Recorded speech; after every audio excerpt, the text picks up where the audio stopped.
You are talking of a report from Sweden, a report from the United States. Okay, we are supposed to be the nationalist. What do you always see? BJP, Hindu nationalist club. Okay, Hindu nationalist party. So let's talk nationalism.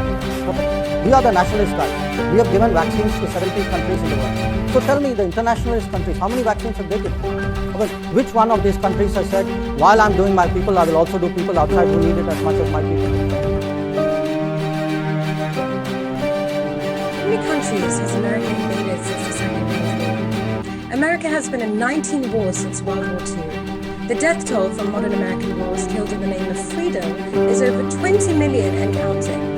They have overthrown 36 governments, attempted to assassinate over 50 foreign leaders, and dropped bombs on people in over 30 countries. Syria was the latest of 14 countries in the Islamic world that US forces have invaded, occupied, or bombed. But you believe your American media when they say Putin is a crazy warmongering dictator. Is your self-righteous indignation based on an understanding of basic history, or just triggered by the next new bandwagon that is trending on mainstream media?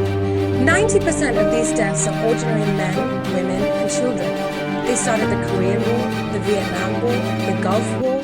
In the last 60 years or so, the list of countries the US invaded includes Bosnia, Cambodia, the Congo, Cuba, El Salvador, Guatemala, Indonesia. There's been wars in Iraq, wars in Afghanistan, wars in Syria, Central America.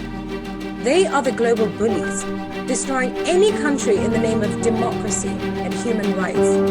But the intention has always been to strip the nation of its resources and enrich their military-industrial complex. Now, what about Britain? Did you know that there are only 22 countries in the world that the UK have not invaded or helped in starting the war? The hypocrisy of the West is an abomination. Where was the sanctimonious outrage when Israeli armed forces bombed and shot Palestinian children armed with nothing but stones?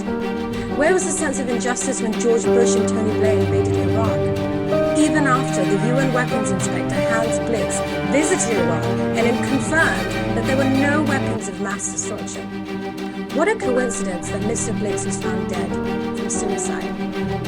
Do any of you actually know Ukraine is not even a sovereign country? The state of Ukraine does not exist. If people just stopped and educated themselves before flinging themselves into a frenzy of indignant theatrics all over social media, they would discover that in 2014, UN Secretary General Ban Ki-moon stated that since December 1991, Ukraine has not registered its borders as an independent country. Ukraine is still under the territory of Russia, and everything that happens in this area is in fact an internal matter of Russia. And as far as Putin is concerned, there is no invasion. But now suddenly you're all Ukrainian. You all stand with George Soros, Hillary Clinton, and Marina Abramovich. Everyone is so used to instant news